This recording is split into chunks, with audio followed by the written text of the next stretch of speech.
1992ರಲ್ಲಿ ಹೊಟ್ಟೆಪಾಡಿಗಾಗಿ ದಿನಗೂಲಿ ನೌಕರನಾಗಿ ಸೇರಿದ ವ್ಯಕ್ತಿ ಇವತ್ತು ಕೋಟಿ ಕೋಟಿ ಒಡೆಯನಾಗಿದ್ದಾನೆ.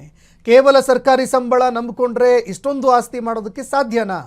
ಬೆಳಗಾವಿಯ ಎಡಬ್ಲ್ಯೂ ಸಾಹೇಬರ ಆಸ್ತಿ ವಿವರವನ್ನು ನೋಡಿದ್ರೆ ಲೋಕಾಯುಕ್ತ ಅಧಿಕಾರಿಗಳೇ ಒಂದು ಕ್ಷಣ ದಂಗಾಗೋದ್ರು.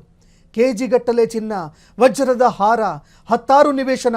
ಇದು ಬೆಳಗಾವಿ ಕುಬೇರ ಅಜಯ್ ಸಿಂಗ್ ರಜಪೂತ್ ಅವರ ಅಕ್ರಮ ಆಸ್ತಿಯ ರೋಚಕ ಕತೆ.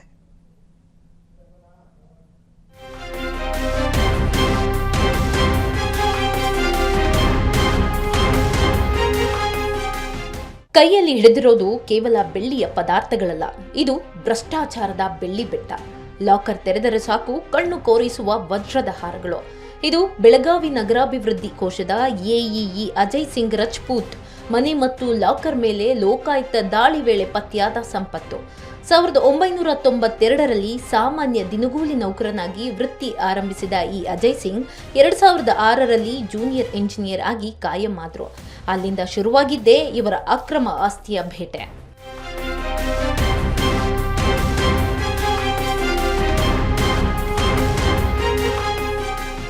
ಇಷ್ಟೇ ಅಂದುಕೊಂಡ್ರೆ ನಿಮ್ಮ ತಪ್ಪು.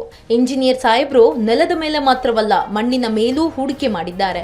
ಹುಬ್ಬಳ್ಳಿ, ಸವದತ್ತಿ, ಹುಕ್ಕೇರಿ, ಗೋಕಾಕ್ ಮತ್ತು ಬೆಳಗಾವಿಯಂತಹ ಪ್ರಮುಖ ನಗರಗಳಲ್ಲಿ ಬರೋಬ್ಬರಿ 18 ನಿವೇಶನಗಳನ್ನು ಖರೀದಿಸಿದ್ದಾರೆ. ಹೆಂಡತಿ ಮತ್ತು ಅತ್ತೆಯ ಹೆಸರಿನಲ್ಲಿ SBI ಬ್ಯಾಂಕ್ ಲಾಕರ್ಗಳನ್ನಿಟ್ಟುಕೊಂಡು ಅಕ್ರಮದ ಹಣವನ್ನ ಅಲ್ಲಿ ಸೇಫ್ ಆಗಿ ಇರಿಸಿದ್ರು. ಆದರೆ ಲೋಕಾಯುಕ್ತ ಅಧಿಕಾರಿಗಳ ಹದ್ದಿನ ಕಣ್ಣಿಗೆ ಈ ಕುಬೇರ ರೆಡ್ ಹ್ಯಾಂಡ್ ಆಗಿ ಸಿಕ್ಕಿಬಿದ್ದಿದ್ದಾರೆ. ಬೆಳಗಾವಿಯಲ್ಲಿ 3 ಮನೆ, ಕಚೇರಿ, ಬ್ಯಾಂಕ್ ಲಾಕರ್ ಪರಿಶೀಲನೆ ನಡೆಸಿದ ವೇಳೆ ಸವದತ್ತಿ, ಹುಕ್ಕೇರಿ, ಹುಬ್ಬಳ್ಳಿಯಲ್ಲಿ 18 ನಿವೇಶನ ಪತ್ತೆಯಾಗಿದ್ರೆ ಮನೆಯಲ್ಲಿ 5.96 ಕೆಜಿ ಮೌಲ್ಯದ ಚಿನ್ನ, 5 ಕೆಜಿ ಬೆಳ್ಳಿ, 3.12 ಕೋಟಿ ಡೆಪಾಸಿಟ್ ಮತ್ತು ಐಷಾರಾಮಿ ಕಾರು ಹಾಗೂ ಬೈಕ್ಗಳು ಪತ್ತೆಯಾಗಿವೆ.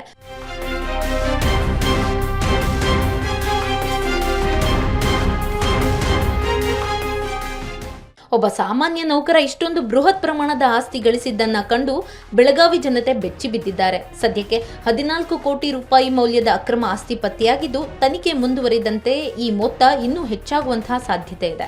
ಒಟ್ಟಿನಲ್ಲಿ ಕಷ್ಟಪಟ್ಟು ದುಡಿಯುವವರ ನಡುವೆ ಇಂತಹ ಭ್ರಷ್ಟ ಕುಬೇರರು ವ್ಯವಸ್ಥೆಯನ್ನೇ ಅಣಕಿಸುತ್ತಿರುವುದು ಸುಳ್ಳಲ್ಲ. Bureau report, freedom TV.